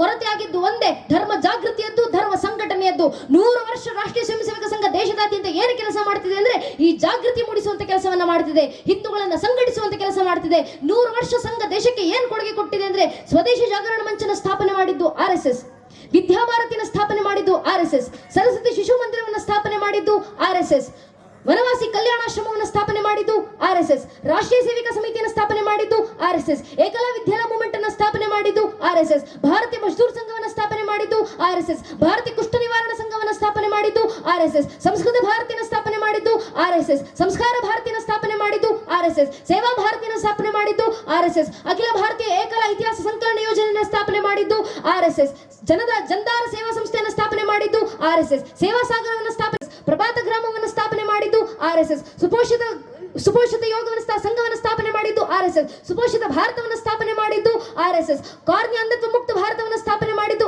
RSS, ಕೋಕ್ಲಿಯರ್ ಟ್ರಾನ್ಸ್ಪ್ಲಾಂಟ್ ಹಾಸ್ಪಿಟಲ್ ಪ್ರಾಜೆಕ್ಟ್ ಅನ್ನು ಪುಣೆಯಲ್ಲಿ ಸ್ಥಾಪನೆ ಮಾಡಿದ್ದು RSS, ಭಟ್ಕೆ ವಿಮುಕ್ತ ಸಮಾಜ ಪರಿಷತ್ತನ್ನು ಸ್ಥಾಪನೆ ಮಾಡಿದ್ದು RSS, ಗೋವಿಜ್ಞಾನ ಅನುಸಂಧಾನ ಕೇಂದ್ರವನ್ನು ಸ್ಥಾಪನೆ ಮಾಡಿದ್ದು RSS, ಸ್ವಾಮಿ ವಿವೇಕಾನಂದ ಯೋಗ ಅನುಸಂಧಾನ ಸಂಸ್ಥಾನವನ್ನು ಸ್ಥಾಪನೆ ಮಾಡಿದ್ದು RSS. ಇಡೀ ದೇಶದಾದ್ಯಂತ ಸ್ವಾವಲಂಬನೆ ವಿಚಾರಕ್ಕೆ ಬಂದಾಗ 8198 ಕಾರ್ಯಗಳ ಮೂಲಕ ದೇಶದಲ್ಲಿ ಕೆಲಸ ಮಾಡ್ತಿರೋದು RSS. ಸಮಾಜ ಸೇವೆ ವಿಚಾರಕ್ಕೆ ಬಂದಾಗ 15,522 ಕಾರ್ಯಗಳ ಮೂಲಕ ದೇಶದಾದ್ಯಂತ ಕೆಲಸ ಮಾಡ್ತಿರೋದು RSS. ಆರೋಗ್ಯ ವಿಚಾರಕ್ಕೆ ಬಂದಾಗ 12,978 ಕಾರ್ಯಗಳ ಮೂಲಕ ದೇಶದಾದ್ಯಂತ ಕೆಲಸ ಮಾಡ್ತಿರೋದು RSS. ಶೈಕ್ಷಣಿಕ ವಿಚಾರಕ್ಕೆ ಬಂದಾಗ 93,332 ಕಾರ್ಯಗಳ ಮೂಲಕ ದೇಶದಲ್ಲಿ ಕೆಲಸ ಮಾಡ್ತಿರೋದು RSS. 1,30,3032 ಕಾರ್ಯಗಳ ಮೂಲಕ ನಿರಂತರ ದೇಶಕ್ಕೆ ಕೊಡುಗೆಯನ್ನು ಕೊಡ್ತಿರೋದು RSS. ಇಡೀ ಭಾರತದಲ್ಲಿ 13,000 ಫಾರ್ಮಲ್ ಶಾಲೆಗಳು, 10,000 ಇನ್ಫಾರ್ಮಲ್ ಶಾಲೆಗಳ ಮೂಲಕ 30 ಲಕ್ಷ ವಿದ್ಯಾರ್ಥಿಗಳಿಗೆ ಶಿಕ್ಷಣವನ್ನು ನೀಡುತ್ತಿರುವಂತ ಭಾರತದ ಅತಿ ದೊಡ್ಡ ಶಿಕ್ಷಣ ಸಂಸ್ಥೆ ವಿದ್ಯಾಭಾರತಿಯನ್ನು ಸ್ಥಾಪನೆ ಮಾಡಿದ್ದು ನಮ್ಮ ರಾಷ್ಟ್ರೀಯ ಸ್ವಯಂ ಸೇವಕ ಸಂಘ. 100 ವರ್ಷ ಸಂಘ ದೇಶಕ್ಕೆ ಕೊಡ್ತಾ ಬಂದಿರುವಂತ ಕೊಡುಗೆ ಇದು. ಇದನ್ನ ಮೀರಿದ ಕೆಲಸ ಸಂಘ ಮಾಡಿ ಬರ್ತಿದೆ. ಆದ್ರೆ ನಾವು ಯಾವತ್ತೂ ವೇಳಾಪಟ್ಟಿ ಕೊಡ್ಲಿಕ್ಕೆ ಹೋಗ್ಲಿಲ್ಲ. ಯಾಕಂದ್ರೆ ಸಂಘ ಮಾಡ್ತಿರುವಂತ ಕೆಲಸ ಪ್ರಚಾರಕ್ಕಾಗಿ ಅಲ್ಲ, ಈಗ ಹೇಳಿದ್ದು ಪ್ರೇರಣೆಗಾಗಿ ಅಷ್ಟೇ. ನೀವು ಪ್ರೇರೇಪಿತರಾಗಿ ದೇಶದ ಕಾರ್ಯಕ್ಕೆ ನೀವು ಕೈ ಜೋಡಿಸಿ. ನಮ್ಮ ಕೈಲಾಗುವಂತ ಕೆಲಸ ಸಂಘ ಕೊಟ್ಟ ಮಾರ್ಗದರ್ಶನ ಇದೆ. 100 ವರ್ಷಗಳ ಹಿಂದೆ ಸಂಘ ಈ ಮಾತನ್ನು ಹೇಳಿದಾಗ ನಮ್ಮನ್ನು ಯಾರೂ ನಂಬಿರಲಿಲ್ಲ. 100 ವರ್ಷಗಳ ಹಿಂದೆ ಸಂಘ ಕರೆಯನ್ನು ಕೊಟ್ಟಿತ್ತು. ಕಾನೂನಿನ ಅಡಿನಲ್ಲಿ ರಾಮ ಮಂದಿರವನ್ನು ಪ್ರತಿಷ್ಠಾಪನೆ ಮಾಡ್ತೀವಿ, ನಮ್ಮನ್ನು ಯಾರೂ ನಂಬಿರಲಿಲ್ಲ. 100 ವರ್ಷಗಳ ಹಿಂದೆ ಸಂಘ ಕರೆಯನ್ನು ಕೊಟ್ಟಿತ್ತು. ಭಾರತದ ಮನೆಗಳಿಗೂ ಧರ್ಮ ಜಾಗೃತಿಯನ್ನು ತಲುಪಿಸ್ತೀವಿ, ನಮ್ಮನ್ನು ಯಾರೂ ನಂಬಿರಲಿಲ್ಲ. 100 ವರ್ಷಗಳ ಹಿಂದೆ ಸಂಘ ಕರೆಯನ್ನು ಕೊಟ್ಟಿತ್ತು. ಒಂದೊಂದು ಮನೆಗಳನ್ನು ಅಯೋಧ್ಯೆಯನ್ನಾಗಿಸ್ತೀವಿ, ನಮ್ಮನ್ನು ಯಾರೂ ನಂಬಿರಲಿಲ್ಲ. 100 ವರ್ಷಗಳ ಹಿಂದೆ ಸಂಘ ಕರೆ ಕೊಟ್ಟಿತ್ತು. ಕಾಶ್ಮೀರದಲ್ಲಿ ಮತ್ತೊಮ್ಮೆ ಶಾರದೀಯ ಪೀಠವನ್ನು ಪ್ರತಿಷ್ಠಾಪನೆ ಮಾಡ್ತೀವಿ ಕಾನೂನಿನ ಅಡಿನಲ್ಲಿ, ನಮ್ಮನ್ನು ಯಾರೂ ನಂಬಿರಲಿಲ್ಲ. 100 ವರ್ಷಗಳ ಹಿಂದೆ ಸಂಘ ಕರೆಯನ್ನು ಕೊಟ್ಟಿತ್ತು. ಕಾಶಿ ವಿಶ್ವನಾಥ ಮಂದಿರದ ಕಾರ್ಯವನ್ನು ಸಾಕಾರಗೊಳಿಸ್ತೀವಿ, ನಮ್ಮನ್ನು ಯಾರೂ ನಂಬಿರಲಿಲ್ಲ. 100 ವರ್ಷಗಳ ಹಿಂದೆ ಸಂಘ ಕರೆ ಕೊಟ್ಟಿತ್ತು. ಮಥುರಾದ ಕೆಲಸವನ್ನು ಕಾನೂನಿನ ಅಡಿನಲ್ಲಿ ಸಾಕಾರಗೊಳಿಸ್ತೀವಿ, ನಮ್ಮನ್ನು ಯಾರೂ ನಂಬಿರಲಿಲ್ಲ. 75-78 ವರ್ಷಗಳ ಹಿಂದೆ ಸಂಘ ಕರೆಯನ್ನು ಕೊಟ್ಟಿತ್ತು. ಏಕದೇಶವೇ ಧ್ವಜ ನೈಚಲೆಂಗೆ, ಸಂಪೂರ್ಣ ಕಾಶ್ಮೀರವನ್ನು ಕಾನೂನಿನ ಅಡಿನಲ್ಲಿ ಭಾರತದೊಳಗೆ ಸ್ವೀಕರಿಸ್ತೀವಿ, ನಮ್ಮನ್ನು ಯಾರೂ ನಂಬಿರಲಿಲ್ಲ. 100 ವರ್ಷಗಳಲ್ಲಿ ಸಂಘ ಕೊಟ್ಟಂತ ಅಷ್ಟು ಮಾರ್ಗಗಳನ್ನ ಸಾಕಾರಗೊಳಿಸಿ ನಾವು ಹೆಮ್ಮೆಯಿಂದ ನಿಂತಿದ್ದೀವಿ. 100 ವರ್ಷಗಳಲ್ಲಿ ಸಂಘ ಕೊಟ್ಟಂತ ಅಷ್ಟು ಗುರಿಯನ್ನ ನಾವು ಸಾಧಿಸಿದ್ದೀವಿ. ನಮ್ಮ ಹಿರಿಯರು ಸಂಘಟಿತ ಬಲದಿಂದ ಮಾಡಿ ತೋರಿಸಿದ್ದಾರೆ. ಯಾಕೆ ಅಂದ್ರೆ ನಮ್ಮನ್ನು ಯಾರೂ ನಂಬಲಿಲ್ಲ ಅಂದ್ರೂ ಪರವಾಗಿಲ್ಲ, ನಮಗೆ ಮಾತ್ರ ಚೆನ್ನಾಗಿ ಗೊತ್ತು 100 ವರ್ಷದ ಮುಂದಿನ ಆಲೋಚನೆಯೊಂದಿಗೆ ನಡೆಯುವಂತ ಸಮಾಜ ನಮ್ಮದು. 100 ವರ್ಷಗಳ ನಂತರ ದೇಶದಲ್ಲಿ ಏನೇನು ಬದಲಾವಣೆ ಬೇಕೋ ಆ ಬದಲಾವಣೆಗೆ ಮಾರ್ಗದರ್ಶನ 100 ವರ್ಷಗಳ ಹಿಂದೆಯೇ ಹಾಕಿಕೊಡುವಂತ ಸಮಾಜ ನಮ್ಮದು. ನಮ್ಮ ಹಿರಿಯರು ನಮ್ಮವರು. ಈ ಮಾತನ್ನು ನಾನು ಹೇಳ್ತಿರೋದಲ್ಲ, ಬಂಚ್ ಆಫ್ ಥಾಟ್ಸ್ ಎಂಬ ಪುಸ್ತಕದಲ್ಲಿ ಗೋಲ್ವಾಲ್ಕರ್ಜಿ ಅರ್ಥಾತ್ ಗುರೂಜಿಯವರು ಬರೆದಿರುವಂತ ಮಾತು. 100 ವರ್ಷಕ್ಕೆ ಮುಂದೆ ಭಾರತಕ್ಕೆ ಏನು ಬೇಕೋ ಅದಕ್ಕೆ ಮಾರ್ಗದರ್ಶನ ನಾವು ಈಗಲೇ ಹಾಕಿಕೊಟ್ಟಿದ್ದೀವಂತ. ಈಗ ಮುಂದಿನ 100 ವರ್ಷಕ್ಕೆ ಬೇಕಾದ ಸಂಕಲ್ಪವನ್ನು ಈಗ ಹಿರಿಯರು ಹೇಳಿಕೊಟ್ಟಿದ್ದಾರೆ. ಪಂಚಪರಿವರ್ತನೆ ಏನೇನು ಬೇಕಾಗಿದೆ ದೇಶಕ್ಕೆ, ಏನೇನು ಬೇಕಾಗಿದೆ ಸಮಾಜಕ್ಕೆ, ಅದೆಲ್ಲವನ್ನು ಸಾಕರಿಸ್ತೀವಿ ನಾವು. ವ್ಯಕ್ತಿಗತವಾಗಿ ಸಾಕಾರ ಆಗುವಂತ ಕೆಲಸಗಳಿದು. ಆದ್ರಿಂದ ನಿಮಗೆ ಹಾಡಾಡ್ಲಿಕ್ಕಾಗುತ್ತಾ ಭಜನೆಗಳನ್ನು ಹಾಡಿ, ಭಗವದ್ಗೀತೆ ಶ್ಲೋಕಗಳನ್ನು ಪಠಿಸಿ ಧರ್ಮ ಜಾಗೃತಿ ಮಾಡಿ. ನಿಮಗೆ ಬರೀಲಿಕ್ಕಾಗುತ್ತಾ ನೈಜ ಇತಿಹಾಸ ದಾಖಲಿಸಿ ಬರೆದು ಧರ್ಮ ಜಾಗೃತಿ ಮೂಡಿಸಿ. ಸಮಯ ಕೊಡ್ಲಿಕ್ಕಾಗುತ್ತಾ ಧರ್ಮ ಸಭೆಗೆ ಒಂದು ಭಾಗವಹಿಸಿ ಸಮಯವನ್ನು ಕೊಡಿ ಧರ್ಮ ಜಾಗೃತಿ ಮೂಡಿಸಿ. ಶ್ರಮ ಹಾಕ್ಲಿಕ್ಕಾಗುತ್ತಾ ಧರ್ಮದ ಕಾರ್ಯಗಳಿಗೆ ಜೊತೆಗೆ ಸೇರ್ಕೊಂಡು ಶ್ರಮ ಹಾಕಿ ಧರ್ಮ ಜಾಗೃತಿ ಮೂಡಿಸಿ. ಹಣ ಕೊಡ್ಲಿಕ್ಕಾಗುತ್ತಾ ಆರ್ಥಿಕ ಸಹಾಯವನ್ನ ಊರಿನ ದೇವಸ್ಥಾನಗಳಿಗೆ ಮಠಗಳಿಗೆ ಮಾಡಿ ಧರ್ಮ ಜಾಗೃತಿ ಮೂಡಿಸಿ. ಆಗ್ಲಿಲ್ವಾ ಕನಿಷ್ಠ ಪಕ್ಷ ನಿತ್ತು ದೇಶ ಧರ್ಮದ ಪರವಾಗೊಂದು ಜೈಘೋಷ ಹಾಕ್ಲಿಕ್ಕಾಗುತ್ತಾ ದೇಶ ಧರ್ಮದ ಪರವಾಗೊಂದು ಜೈಕಾರ ಹಾಕಿ ದೇಶ ಧರ್ಮ ಜಾಗೃತಿ ಮಾಡಿ. ಅದು ಆಗ್ಲಿಲ್ಲ ಅಂದ್ರೂ ಪರವಾಗಿಲ್ಲ. ಯಾರಾದ್ರೂ ನಿಂತು ದೇಶ ಧರ್ಮದ ಪರವಾಗಿ ಜೈಕಾರ ಹಾಕ್ತಿದ್ರೆ ಅವರ ಪಕ್ಕದಲ್ಲಿ ಹೋಗಿ ನಿಂತ್ಕೊಂಡು ಕೈ ಎತ್ತೋಣ ಸಾಕು. ನಾವು ದೇಶ ಧರ್ಮಕ್ಕೆ ಕೊಡುವಂತ ಕೊಡುಗೆ ಇಷ್ಟೇ. ಇಷ್ಟನ್ನು ಒಬ್ಬೊಬ್ಬ ಹಿಂದೂ ಮಾಡಿದ್ರೆ ಸಾಕು, ಧರ್ಮ ಜಾಗೃತಿ ತನ್ನಿಂದ ತಾನೇ ಆಗುತ್ತೆ. ಇದೊಂದೇ ಮಾರ್ಗ, ಪರಶುರಾಮರು ಕೊಟ್ಟಂತ ಮಾರ್ಗ. ಅಗ್ರಸ್ಥೋ ಚತುರೋ ವೇದ ಪೃಷ್ಠತಂ ಶರಂ ಧನು ಇದಂ ಬ್ರಾಹ್ಮಮಿದಂ ಕ್ಷಾತ್ರಂ ಶಾಪಾದಪಿ ಶರಾದಪಿ. ಮಸ್ತಕದಲ್ಲಿ ಚತುರ್ವೇದಗಳ ಜ್ಞಾನಗಳು ತುಂಬಿದ್ದಾವೆ, ಬೆನ್ನಿನಲ್ಲಿ ಬಾಣಗಳ ಬತ್ತಳಿಕೆಗಳು ತುಂಬಿದ್ದಾವೆ. ವೈಚಾರಿಕವಾಗಿ ಯುದ್ಧ ಮಾಡ್ಲಿಕ್ಕೆ ಬರ್ತೀರಾ, ಬನ್ನಿ, ಬ್ರಹ್ಮ ತೇಜಸ್ಸಿನಿಂದ ಎದುರಿಸ್ತೀವಿ. ನೇರ ನಿಂತು ಯುದ್ಧ ಮಾಡ್ಲಿಕ್ಕೆ ಬರ್ತೀರಾ, ಬನ್ನಿ, ಕ್ಷಾತ್ರ ತೇಜಸ್ಸಿನಿಂದ ಎದುರಿಸ್ತೀವಿ. ಶಾಪಾದಪಿ ಶರಾದಪಿ. ಯಾವ ರೀತಿ ಬಂದರೂ ರಾಷ್ಟ್ರದ ಪರಂಪರೆ ರಕ್ಷಣೆಗೆ ನಾವು ಸಿದ್ಧ. ಈ ಮಾತು ಜೀವಂತ ಸಾಕ್ಷಿ ಆಗ್ತಿದೆ. ದುರಾದೃಷ್ಟವಶಾತ್ ಕೆಲವೇ ಸಮಯದ ಹಿಂದೆ ಕಾಶ್ಮೀರದ ಪೆಹಲ್ಗಾಮ್ನಲ್ಲಿ ಅಮಾಯಕ ಹಿಂದೂಗಳ ನರಮೇಧಗಳದು ಪಾಕಿಸ್ತಾನಕ್ಕೆ ಚೆನ್ನಾಗಿ ಗೊತ್ತಿತ್ತು. ಉರಿ ಸೆಕ್ಟರ್ ಮೇಲೆ ದಾಳಿ ಆದಾಗ ಭಾರತ ನಮ್ಮ ಮೇಲೆ ಸರ್ಜಿಕಲ್ ಸ್ಟ್ರೈಕ್ ಮಾಡಿದೆ. ಪುಲ್ವಾಮಾದಲ್ಲಿ ದಾಳಿ ಆದಾಗ ಭಾರತ ನಮ್ಮ ಮೇಲೆ ಏರ್ ಸ್ಟ್ರೈಕ್ ಮಾಡಿದೆ. ಇವತ್ತು ಕಾಶ್ಮೀರದ ಪೆಹಲ್ಗಾಮ್ನಲ್ಲಿ ದಾಳಿ ಆಗಿದೆ. ಭಾರತ ಮತ್ತೆ ನಮ್ಮ ವಿರುದ್ಧ ಯುದ್ಧಕ್ಕೆ ಇಳಿಯುತ್ತೆ. ಪಾಕಿಸ್ತಾನ ಚೆನ್ನಾಗಿ ಗೊತ್ತಿತ್ತು. ಆದ್ರಿಂದಲೇ ಪಾಕಿಸ್ತಾನ ಯುದ್ಧಕ್ಕೂ ಸಜ್ಜಾಗಿ ಬಂತು. ಅಮೆರಿಕದಿಂದ ಫೈಟರ್ ಜೆಟ್ಗಳನ್ನು ಪಾಕಿಸ್ತಾನ ತರಿಸ್ಕೊಳ್ತು. ಟರ್ಕಿಯಿಂದ ಸೂಸೈಡ್ ಡ್ರೋನ್ಸ್ಗಳನ್ನು ಪಾಕಿಸ್ತಾನ ತರಿಸ್ಕೊಳ್ತು. ಸ್ವೀಡಿಷ್ ಮಾಡಿದಂತೆ AWSA ಸಾಫ್ಟ್ 2000 ಡಿಫೆನ್ಸ್ ಸಿಸ್ಟಮ್ನ ಜೊತೆಗೆ ಪಾಕಿಸ್ತಾನವು ಯುದ್ಧಕ್ಕಿಳಿತು. ಭಾರತದ ಸೈನಿಕರು ರಣಾಂಗಣಕ್ಕೆ ಬಂದವರು ತಾಯಿಯ ಹಣೆಯಲ್ಲಿ ವಿಜೃಂಭಿಸುವಂತ ಸಿಂಧೂರಕ್ಕೆ ಕಳಂಕ ಬಂದಾಗ ಆ ಸಿಂಧೂರಕ್ಕೆ ನ್ಯಾಯ ಒದಗಿಸಿಕೊಡ್ಲಿಕ್ಕೆ ಮಾತೃಶಕ್ತಿ, ನಾರಿ ಶಕ್ತಿ, ಧೀಶಕ್ತಿ ಹೆಣ್ಣು ಮಕ್ಕಳೇ ಮುಂದೆ ಬರಬೇಕಂತ ವ್ಯೋಮಿಕಾ ಸಿಂಗ್, ಸೋಫಿಯಾ ಕುರೇಶಿ ಅಂತ ತಾಯಿಂದ ರಣಾಂಗಣಕ್ಕೆ ಇಳಿದ್ರು. ಇಡೀ ಆಪರೇಷನ್ ಸಿಂಧೂರವನ್ನು ಸಾಕಾರಗೊಳಿಸಿಕೊಟ್ರು. ಆಪರೇಷನ್ ಸಿಂಧೂರದ ಸಾಕಾರಕ್ಕೆ ನಮ್ಮ ಭಾರತದ ಸೈನಿಕರು ಶಸ್ತ್ರಾಸ್ತ್ರಗಳನ್ನ ತಂದ್ರು. ಆದ್ರೆ ಪಾಕಿಸ್ತಾನದಂತೆ ಯಾವುದು ಅಮೆರಿಕ, ಯಾವುದು ಟರ್ಕಿ ಮುಂದೆ ನಿಂತು ಕೈ ಚಾಚಿ ಭಿಕ್ಷೆ ಬೇಡಿ ತಂದಂತ ಶಸ್ತ್ರಾಸ್ತ್ರಗಳೆಲ್ಲ ನಮ್ಮವು. ನಮ್ಮ ಭಾರತದ ಸೈನಿಕರು ಸ್ವಾಭಿಮಾನದೊಂದಿಗೆ ರಷ್ಯಾದ ಜೊತೆ ಹೆಗಲಿಗೆ ಹೆಗಲು ಕೊಟ್ಟು ನಿಂತು ತಯಾರು ಮಾಡಿಸಿ ಇಂಪೋರ್ಟ್ ಮಾಡಿಸಿಕೊಂಡಂತ S-400 ಡಿಫೆನ್ಸ್ ಸಿಸ್ಟಮ್ ಜೊತೆಗೆ ಭಾರತದ ಸೈನಿಕರು ಯುದ್ಧಕ್ಕಿಳಿದ್ರು. ಇದಕ್ಕಿಂತ ಹೆಮ್ಮೆ ವಿಚಾರ, ಆಕಾಶ್ ತೀರ್ ಏರ್ ಡಿಫೆನ್ಸ್ ಸಿಸ್ಟಮ್ ಜೊತೆಗೆ ಭಾರತದ ಸೈನಿಕರು ರಣಾಂಗಣಕ್ಕೆ ಬಂದರು. ಆಕಾಶ್ ತೀರ್ ಏರ್ ಡಿಫೆನ್ಸ್ ಸಿಸ್ಟಮ್ ಬೇರೆ ಯಾವ ದೇಶದಿಂದಲೂ ತರಿಸ್ಕೊಂಡಿದ್ದಲ್ಲ, ಬದಲಿಗೆ 100% ಮೇಕ್ ಇನ್ ಇಂಡಿಯಾ, ಮೆಟೀರಿಯಲ್ ಹಿಡಿದು ಲೇಬರ್ನವರೆಗೂ ಸಂಪೂರ್ಣ ಭಾರತದಲ್ಲಿ ನಿರ್ಮಾಣಗೊಂಡಂತ ಇಂಡಿಜಿನಿಯಸ್ ಏರ್ ಡಿಫೆನ್ಸ್ ಸಿಸ್ಟಮ್. ನಮ್ಮ ಸೈನಿಕರ ಹತ್ರ D4 ಡಿಫೆನ್ಸ್ ಸಿಸ್ಟಮ್ಗಳು ಸಿದ್ಧವಾಗಿದ್ವು. ಸಮರ್ ಏರ್ ಡಿಫೆನ್ಸ್ ಸಿಸ್ಟಮ್ಗಳು ಸಿದ್ಧವಾಗಿದ್ವು. ರಫೇಲ್ ಫೈಟರ್ ಜೆಟ್ಗಳು ಸಿದ್ಧವಾಗಿದ್ವು ವಿತ್ ಸ್ಕ್ಯಾಲ್ಪ್ ಮಿಸೈಲ್ ಲೋಡೆಡ್. ಸುಖಾಯ್ 30MK ಫೈಟರ್ ಜೆಟ್ಗಳು ಸಿದ್ಧವಾಗಿದ್ವು with BrahMos missile loaded. Nagastra 1 suicide drone ನಮ್ಮ ಸೈನಿಕರ ಸಿದ್ಧವಾಗಿದ್ವು. ಅವು ಕೂಡ 100% ಮೇಕ್ ಇನ್ ಇಂಡಿಯಾ. ಇಸ್ರೇಲಿಂದ ಇಂಪೋರ್ಟ್ ಮಾಡಿಸಿಕೊಂಡಂತ ಅರಬ್ ಡ್ರೋನ್ ನಮ್ಮ ಸೈನಿಕರ ಹತ್ರ ಇದ್ವು. ಜಪಾನಿಂದ ಇಂಪೋರ್ಟ್ ಮಾಡಿಸಿಕೊಂಡಂತ ಕಾಮಿಕಾಜೆ ಡ್ರೋನ್ಗಳು ನಮ್ಮ ಸೈನಿಕರ ಹತ್ರ ಇದ್ವು. ಸ್ಕೈ ಸ್ಟ್ರೈಕರ್ ಸೂಸೈಡ್ ಡ್ರೋನ್ಗಳು ನಮ್ಮ ಸೈನಿಕರ ಹತ್ರ ಸಿದ್ಧವಾಗಿದ್ವು. ಸ್ಕೈ ಸ್ಟ್ರೈಕರ್ ಸೂಸೈಡ್ ಡ್ರೋನ್ಗಳು 100% ಮೇಕ್ ಇನ್ ಇಂಡಿಯಾ, ಅದರಲ್ಲೂ ಮೇಡ್ ಇನ್ ಕರ್ನಾಟಕ. ನಮ್ಮ ಕರ್ನಾಟಕದ ನೆಲದಿಂದಲೇ ತಯಾರಾಗಿ ಹೋದಂತ ಸೂಸೈಡ್ ಡ್ರೋನ್ಗಳು ನಮ್ಮ ಸೈನಿಕರ ಹತ್ರ ಸಿದ್ಧವಾಗಿದ್ರು. ಇಡೀ ಆಪರೇಷನ್ ಸಿಂಧೂರದ ಸಂದರ್ಭಕ್ಕೆ ಭಾರತದ ಸೈನಿಕರು ಇಸ್ರೋದೊಂದಿಗೆ ಲೈವ್ ಕೋಆರ್ಡಿನೇಷನ್ ಸ್ವೀಕರಿಸುತ್ತಿದ್ರು. INS ವಿಕ್ರಾಂತ್ ಜೊತೆಗೆ 36ಕ್ಕೂ ಹೆಚ್ಚು ಧಾಡುಗಳು ವಿತ್ ಬ್ರಹ್ಮೋಸ್ ಮಿಸೈಲ್ ಲೋಡ್ನೊಂದಿಗೆ ನಾರ್ದನ್ ಅರೇಬಿಯಾ ಸೇನೆ ಪ್ಯಾಟ್ರೋಲಿಂಗ್ ಮಾಡುತ್ತಿದ್ವು. ಎಲ್ಲಾ ಶಸ್ತ್ರಾಸ್ತ್ರಗಳೊಂದಿಗೆ ತಯಾರಾದಂತ ಭಾರತದ ಸೈನಿಕರು ರಣಾಂಗಣಕ್ಕೆ ಇಳಿದ್ರು. ಒಂದೇ ಒಂದು ಹೊಡೆತಕ್ಕೆ ಪಾಕಿಸ್ತಾನ ಅಮೆರಿಕದಿಂದ ತರಿಸಿಕೊಂಡಂತ J-16 8 ಥಂಡರ್ ಫೈಟರ್ ಜೆಟ್ ಮತ್ತು J-17 ಥಂಡರ್ ಫೈಟರ್ ಜೆಟ್ಗಳನ್ನು ಭಾರತದ ಸೈನಿಕರು ಹೊಡೆದುರುಳಿಸಿದ್ರು. ಪಾಕಿಸ್ತಾನ ಟರ್ಕಿಯಿಂದ ತರಿಸಿಕೊಂಡ ಸೂಸೈಡ್ ಡ್ರೋನ್ಸ್ಗಳನ್ನು ಭಾರತದ ಸೈನಿಕರು ಒಂದೇ ಒಂದು ಹೊಡೆತಕ್ಕೆ ಮಣ್ಣಾಗಿಸಿದ್ರು. ಪಾಕಿಸ್ತಾನ ಬಳಸುತ್ತಿದ್ದಂಥ ಸ್ವೀಡಿಷ್ ಮೇಡದಂತ AWACS SAP 2000 ಡಿಫೆನ್ಸ್ ಸಿಸ್ಟಮ್ ಅನ್ನ ಭಾರತದ ಸೈನಿಕರು ಒಂದೇ ಒಂದು ಹೊಡೆತಕ್ಕೆ ಭಗ್ನಗೊಳಿಸಿದ್ರು. ಅವತ್ತು ಪಾಕಿಸ್ತಾನದ ಒಂದೇ ಒಂದು ಡಿಫೆನ್ಸ್ ಸಿಸ್ಟಮ್ ಕೆಲಸ ಮಾಡಲಿಲ್ಲ, ಪಾಕಿಸ್ತಾನದ ಒಂದೇ ಒಂದು ರಡಾರ್ ಸಿಸ್ಟಮ್ ರೆಸ್ಪಾಂಡ್ ಮಾಡಲಿಲ್ಲ. ಇಡೀ ಆಪರೇಷನ್ ಸಿಂಧೂರವನ್ನ ಭಾರತದ ಸೈನಿಕರು ಸಾಕಾರಗೊಳಿಸಿದ್ರು. 29 ನಿಮಿಷ 9 ಟೆರರ್ ಕ್ಯಾಂಪ್ಸ್ಗಳ ಮೇಲೆ ದಾಳಿ, 70ಕ್ಕೂ ಹೆಚ್ಚು ಜನ ಭಯೋತ್ಪಾದಕರ ಸಂಹಾರ ಮಾಡಿ ಭಾರತದ ಸೈನಿಕರು ಜಗತ್ತಿಗೆ ತೋರಿಸ್ಕೊಟ್ರು. ಭಾರತ ಮಲಗಿದ್ರೆ ಮಾತ್ರ ಕುಂಭಕರ್ಣ, ಎದ್ರೆ ವೀರಭದ್ರ ಅನ್ನೋದನ್ನ ಜಗತ್ತಿಗೆ ಸಾಬೀತುಪಡಿಸುವಂತ ಕೆಲಸ ಭಾರತದ ಸೈನಿಕರು ಮಾಡಿ ತೋರಿಸಿದ್ರಲ್ಲ. ನಮ್ಮ ಸೈನಿಕರು ತೋರಿಸ್ಕೊಟ್ಟಿದ್ದಾರೆ. ನೇರ ನಿತ್ಯುದ್ಧ ಮಾಡ್ಲಿಕ್ಕೆ ಬಂದ್ರೆ ಕ್ಷಾತ್ರ ತೇಜಸ್ಸಿನಿಂದ ರಾಷ್ಟ್ರದ ರಕ್ಷಣೆ ಮಾಡ್ಕೊಳ್ತೀವಿ. ಉಳಿದಿರುವಂತ ಕೆಲಸ ಗಡಿ ಒಳಗಿರುವಂತ ನಾವುಗಳು ಬ್ರಹ್ಮ ತೇಜಸ್ಸಿನೊಂದಿಗೆ ಪರಂಪರೆ ರಕ್ಷಣೆ ಮಾಡ್ಕೊಂಡ್ರೆ ಸಾಕು. ನಮ್ಮ ಮೇಲಾಗುವ ದಾಳಿ ವೈಚಾರಿಕ ದಾಳಿ, ನಮ್ಮ ಮೇಲಾಗುತ್ತೋ ಇಲ್ವೋ ಗೊತ್ತಿಲ್ಲ. ಇವತ್ತು ಕಾರ್ಯಕ್ರಮ ಮಾಡ್ತಿದ್ದೀವಿ, ಹಿಂದೂ ಸಂಗಮ ಆಯೋಜನೆ ಮಾಡ್ತಿದ್ದೀವಿ.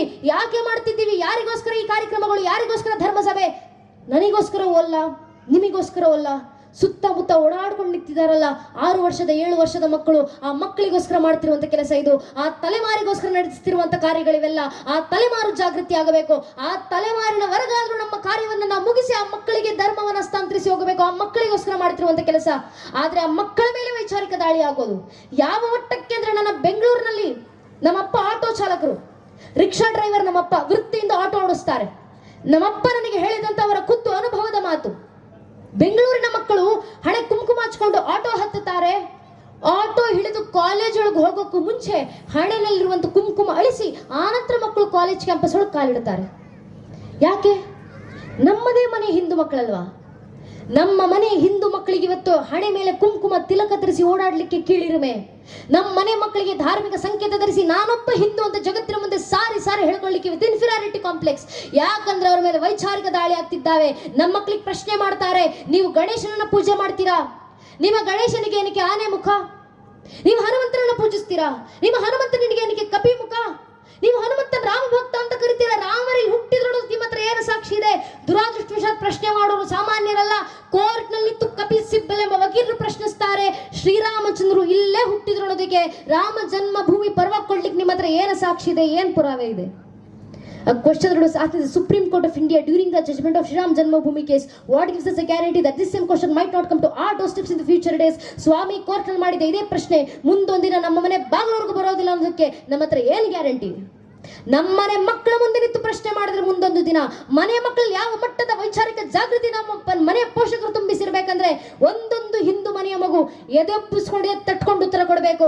ಶ್ರೀರಾಮಚಂದ್ರರ ಅಸ್ತಿತ್ವಕ್ಕೆ ಮಾತ್ರ ಅಲ್ಲಪ್ಪ, ಬೇಕಾದ್ರೆ ಇಡೀ ಶ್ರೀರಾಮಚಂದ್ರರ ವಂಶವೃಕ್ಷದ ಅಸ್ತಿತ್ವಕ್ಕೆ ನಾನು ಸಾಕ್ಷಿಯನ್ನು ಕೊಡಬಲ್ಲೆ. ನಮ್ಮ ಮಕ್ಕಳ ಬಾಯಿಂದ ಬರಬೇಕಾದಂತ ಉತ್ತರ ತಾಯಿ ಭಾರತೀಯ ರಾಮರ ಜಗನ್ಮಾತೆ ಕೃಪಾಶೀರ್ವಾದದಿಂದ ಮೊದಲಿಗೆ ಬಂದದ್ದು ಶ್ರೀಹರಿ. ಶ್ರೀಹರಿಯ ಮಗ ಬ್ರಹ್ಮ, ಬ್ರಹ್ಮನ ಮಗ ಮರೀಚಿ, ಮರೀಚಿ ಮಗ ಕಶ್ಯಪ, ಕಶ್ಯಪನ ಮಗ ಸೂರ್ಯ, ಸೂರ್ಯನ ಮಗ ಮನು, ಮನುವಿನ ಮಗ ಇಕ್ಷ್ವಾಕು, ಇಕ್ಷ್ವಾಕುವಿನ ಮಗ ಕುಕ್ಷಿ, ಕುಕ್ಷ ಮಗ ವಿಕುಕ್ಷಿ, ವಿಕುಕ್ಷ ಮಗ ಬಾಣ, ಬಾಣನ ಮಗ ನರಾರಣ್ಯ, ಅನರಾರಣ್ಯನ ಮಗ ಭೃದು, ಭೃದುವಿನ ಮಗ ತ್ರಿಶಂಕು, ತ್ರಿಶಂಕುವಿನ ಮಗ ದುಂಡುಮಾರ, ದುಂಡುಮಾರನ ಮಗ ಮಾಂಧಾತ, ಮಾಂಧಾತನ ಮಗ ಸುಸಂಧಿ, ಸುಸಂಧಿ ಮಗ ಧ್ರುವಸಂಧಿ, ಧ್ರುವಸಂಧಿಯ ಮಗ ಭರತ, ಭರತನ ಮಗ ಅಶೀತ, ಅಶೀತನ ಮಗ ಸಗರ, ಸಗರನ ಮಗ ಅಸಮಂಜಸ, ಅಸಮಂಜಸನ ಮಗ ಅಂಶುಮಂತ, ಅಂಶುಮಂತನ ಮಗ ದಿಲೀಪ, ದಿಲೀಪನ ಮಗ ಭಗೀರಥ, ಭಗೀರಥನ ಮಗ ಕುಕುತ್ಸು, ಕುಕುತ್ಸುವಿನ ಮಗ ರಘು, ರಘುವಿನ ಮಗ ಪ್ರಬುದ್ಧ, ಪ್ರಬುದ್ಧನ ಮಗ ಶಶಂಕು, ಶಶಂಕುವಿನ ಮಗ ಸುದರ್ಶನ, ಸುದರ್ಶನನ ಮಗ ಅಗ್ನಿವರ್ಣ, ಅಗ್ನಿವರ್ಣನ ಮಗ ಶೀಘ್ರವೇದ, ಶೀಘ್ರವೇದನ ಮಗ ಮರು, ಮರುವಿನ ಮಗ ಪ್ರಶೀಷಕ, ಪ್ರಶೀಷಕನ ಮಗ ಅಂಬರೀಷ, ಅಂಬರೀಷನ ಮಗ ನಘೂಷ, ನಘೂಷನ ಮಗ ಯಾತಿ, ಯಾತಿಯ ಮಗ ನಾಭಾಗ, ನಾಭಾಗನ ಮಗ ಅಜ, ಅಜನ ಮಗ ದಶರಥ, ದಶರಥನ ಮಗನೇ ರಘುವಂಶದ ರಾಘವ ಪ್ರಭು ಶ್ರೀರಾಮಚಂದ್ರರು ಅಂತ ಹೇಳುವ ಮಟ್ಟಕ್ಕೆ ಮನೆಯ ಒಂದೊಂದು ಹಿಂದೂ ಮಗುವಿನಲ್ಲೂ ಇಷ್ಟು ಧರ್ಮ ಜಾಗೃತಿ ನಾವು ಮೂಡಿಸಿದ್ರೆ ಸಾಕು ನನ್ನ ನೆಚ್ಚಿನ ಬಂಧುಗಳೇ. ಧರ್ಮ ರಕ್ಷಣೆ ಆಯ್ತಂತರ್ಥ, ಪರಂಪರೆ ಉಳಿವಾಯ್ತಂತರ್ಥ. ಇದೇ ನಮ್ಮ ಜವಾಬ್ದಾರಿ. ಈ ಜವಾಬ್ದಾರಿಯನ್ನು ಪಾಲಿಸಿ ನೋಡಿ ಸಾಕು. ನಮ್ಮ ಪೂರ್ವಿಕರು ಕೊಟ್ಟಂತ ಮಾತು, ಸನಾತನ ಹಿಂದೂ ಧರ್ಮಕ್ಕೆ ಇನ್ಯಾರಿಂದಲೂ ಸಮಸ್ಯೆ ಇಲ್ಲ. ವೀರ ಸಾವರ್ಕರ್ ಅವರು ಹೇಳಿದ ಮಾತು, I do not fear Muslim, neither do I fear Christian, but I fear those Hindus who are against Hindutva. ಅರ್ಥಾತ್ ಸಾವರ್ಕರ್ ಅವರು ಹೇಳ್ತಾರೆ, ನನಗೆ ಮುಸಲ್ಮಾನರಂದ್ರೆ ಭಯ ಇಲ್ಲ, ನನಗೆ ಕ್ರಿಶ್ಚಿಯನ್ ಅಂದ್ರೆ ಭಯ ಇಲ್ಲ, ಆದ್ರೆ ಹಿಂದೂ ಧರ್ಮದಲ್ಲಿ ಹುಟ್ಟಿ ಹಿಂದುತ್ವವನ್ನು ವಿರೋಧಿಸೋರಿದ್ದಾರಲ್ಲ ಅಂತ ಸೊಕ್ಕಾಳ್ ಹಿಂದೂಗಳು ನೋಡಿದ್ರೆ ಭಯ ಆಗೋದು ಅಂತ ವೀರ ಸಾವರ್ಕರ್ ಅವರು ಯಾವುದೋ ಕಾಲದಲ್ಲಿ ಕೊಟ್ಟ ತತ್ವ. ಅರ್ಥಾತ್ ನಮ್ಮ ಧರ್ಮಕ್ಕೆ ಸಮಸ್ಯೆ ಬಂದ್ರೆ ನಮ್ಮ ಧರ್ಮದಲ್ಲೇ ಹುಟ್ಟಿ ನಮ್ಮ ಧರ್ಮವನ್ನೇ ವಿರೋಧಿಸುವಂತ ಹೊರತಾಗಿ ಇನ್ಯಾರಿಂದಲೂ ಸಮಸ್ಯೆ ಇಲ್ಲ. ಆದ್ರಿಂದ ನಾವು ಜಾಗೃತರಾಗೋಣ, ನಮ್ಮನೆ ಮಕ್ಕಳನ್ನ ಧರ್ಮದ ಪರವಾಗಿ ಜಾಗೃತಿಗೊಳಿಸೋಣ. ಸಾಕು, ಇದೊಂದು ಜಾಗೃತಿ ಇದ್ರೆ ನಮ್ಮ ಪೂರ್ವಿಕರು ಕೊಟ್ಟಂತ ಆದರ್ಶ ಸತ್ಯವಾಗುತ್ತೆ. ಆ ಸೃಷ್ಟಿ ಆದಿಯಲ್ಲಿ ತಾಯಿ ಶಾರದೆ ಪ್ರಥಮ ವೀಣ ಜಂಕಾರ ಓಂಕಾರವಾಗಿ ಹೊರಬಂದು ಶಿವನ ಡಮರುಗಳಿಂದ ವ್ಯಾಕರಣದ ಸ್ವರೂಪವನ್ನು ಪಡೆದು ವೇದಗಳಾಗಿ ಮಾರುಗೊಂಡು ಸಂಸ್ಕಾರದ ನಮ್ಮ ರಕ್ತದ ಧಮನಿಗಳಲ್ಲಿ ಸಂಚರಿಸಿ ನಮಗೆ ಗೊತ್ತೋ ಗೊತ್ತಿಲ್ಲದೆಯೋ ತಲೆಮಾರಿದ ತಲೆಮಾರಿಗೆ ಪೀಳಿಗೆಯಿಂದ ಪೀಳಿಗೆಗೆ ಜನಾಂಗದಿಂದ ಜನಾಂಗಕ್ಕೆ ಸಂಸ್ಕೃತ ರೂಪದಲ್ಲಿ ಹರಿದು ಬರುತ್ತಾ ಸಾಧು ಸಂತ ಋಷಿ ಮುನಿಗಳಲ್ಲಿ ಮಳಿಲಲ್ಲಿ ಸಂರಕ್ಷಣೆಗೊಂಡು ಕ್ಷತ್ರಿಯತರ ಕ್ಷಾತ್ರ ದೇಶದ ಖಡ್ಗಗಳಿಂದ ಗಡಿ ಭಾಗದಲ್ಲಿ ಸಂರಕ್ಷಿಸಲ್ಪಟ್ಟು ತನ್ನ ಮೇಲೆ ದಾಳಿ ಮಾಡಿದಂತ ದಾಳಿಕೋರ ಜನಾಂಗಗಳನ್ನು ತಾನೇ ಜೀರ್ಣಿಸಿಕೊಂಡು ಆ ಜಠರಾಗ್ನಿಯ ಜ್ಞಾನಾಗ್ನಿ ಸ್ವರೂಪದಲ್ಲಿ ಹೊರಹೊಮ್ಮಿ ಇಡೀ ಜಗತ್ತನ್ನು ಬೆಳಗ್ತಿರುವಂತ ಅಗ್ನಿಯಷ್ಟು ಪವಿತ್ರವಾಗಿ ಗಾಳಿಯಂತೆ ಎಲ್ಲೆಡೆ ಸ್ಥಿತವಾಗಿ ಹಿಂದೂ ಮಹಾಸಾಗರದಂತೆ ಭೋರ್ಗರಿತ ಇಡೀ ಜಗತ್ತನ್ನು ಬೆಳಗ್ತಿರುವಂತ ಜ್ಞಾನ ಭಾಸ್ಕರನಂತೆ ಪ್ರಜ್ವಲಿಸ್ತಾ ನಿಂತಿರುವಂತ ಏಕೈಕ ಜೀವಂತ ಪ್ರಾಚೀನ ಧರ್ಮ ಅಂತ ಜಗತ್ತಲ್ಲಿ ಯಾವುದಾದ್ರೂ ಇದ್ರೆ ಅದು ನಮ್ಮ ಸನಾತನ ಹಿಂದೂ ಧರ್ಮ ಮಾತ್ರ. ನಮ್ಮ ಪರಂಪರೆ ಇದು, ನಮ್ಮ ಇತಿಹಾಸ ಇದು, ನಮ್ಮ ಚರಿತ್ರೆಯ ಹಿರಿಮೆ ಇದು. ಈ ಚರಿತ್ರೆ ಉಳಿವಾಗಬೇಕಾ? ನಾವೇ ಜಾಗೃತರಾಗಿ ಬರೋಣ. ಕೊನೆಗೊಂದು ಮಾತು ನನ್ನ ನೆಚ್ಚಿನ ಬಂಧುಗಳೇ, ಇದು ಇಂದು ನನ್ನೆಯ ಜಾಗೃತಿಯ ಕರೆಯಲ್ಲ. ಸ್ವತಂತ್ರ ಪೂರ್ವಕ್ಕೂ ಮುಂಚೆ ಕುವೆಂಪು ಅವರು ಕೊಟ್ಟಂತ ಜಾಗೃತಿ ಕರೆ ಇದು. ಇಕ್ಷು ಗಂಗೋತ್ರಿನಲ್ಲಿ ಕುವೆಂಪು ಅವರು ಬರೀತಾರೆ, ಹಿಂದೂಗಳು ಜಾಗೃತರಾಗಬೇಕು, ಧರ್ಮ ರಕ್ಷಣೆ ಆಗಬೇಕು, ಹಿಂದೂಗಳ ರಕ್ಷಣೆ ಆಗಬೇಕು. ಯಾವುದ್ರ ಮೂಲಕ ಆಗುತ್ತೆ? ಪ್ರತಿಯೊಬ್ಬ ಹಿಂದುವಿನಲ್ಲೂ ರಾಮ ಭಕ್ತನಾದಂತ ಹನುಮಂತನ ಸತ್ವ ಬಂದಾಗ ಮಾತ್ರ ಹಿಂದೂಗಳ ರಕ್ಷಣೆ. ಇದು ಕುವೆಂಪು ಅವರು ಇಕ್ಷು ಗಂಗೋತ್ರಿಯಲ್ಲಿ ಹೇಳಿದ ಮಾತು. ಅವತರಿಸಿ ಬಾ ಹಿಂದೆ ಹಿಂದುವಿನ ಹೃದಯಕ್ಕೂ ಹಿಂದೆತ್ತನವನ್ನೂಕಿ ಓಲಂಕಾ ಭಯಂಕರ ಸಮೀರ ಕುಮಾರ ಹೇ ಆಂಜನೇಯ, ನಿನ್ನ ಸಮುದ್ರವಂ ಲಂಘಿಸಿದ ಶಕ್ತಿ, ಪರ್ವತಂ ಕಿತ್ತೆತ್ತು ಪೊತ್ತು ತಂದ ಶಕ್ತಿ, ಸೀತಾಪತಿವ್ರತೆ ಮಾನವವಂ ಸಂರಕ್ಷಿಸಿದ ಶಕ್ತಿ, ಅವತರಿಸಿ ಬರಲಿಂದೆ ಹಿಂದುವಿನ ಹೃದಯಕ್ಕೂ ಆ ನಿನ್ನ ಯೋಗಿ ಸಿದ್ಧಿ ಶಕ್ತಿ, ಆ ನಿನ್ನ ಬ್ರಹ್ಮಚರ್ಯದ ತಪಶಕ್ತಿ, ಆ ನಿನ್ನ ರಾಮಭಕ್ತಿಯ ಶಕ್ತಿ, ಅವತರಿಸಿ ಬಾ ಹಿಂದೆ ಹಿಂದುವಿನ ಹೃದಯಕ್ಕೂ ಹಿಂದೆತ್ತನವನ್ನೂಕಿ ಓಲಂಕಾ ಭಯಂಕರ ಸಮೀರ ಕುಮಾರ ಹೇ ಆಂಜನೇಯ ಅಂತ ಕುವೆಂಪು ಅವರು ಹಿಂದೂಗಳಿಗೆ ಕರೆ ಕೊಟ್ಟು ಹೇಳ್ತಾರೆ. ಹಿಂದೂಗಳೇ ಜಾಗೃತರಾಗಿ ರಾಮಭಕ್ತ ಹನುಮಂತನ ಸತ್ವವನ್ನು ಮೂಡಿಸಿಕೊಳ್ಳಿ, ಧಮನಿಗಳಲ್ಲಿ ರಾಮನ ಭಕ್ತಿ ಹರಿಲಿ, ಧರ್ಮ ಜಾಗೃತಿ ಆಗಲಿ.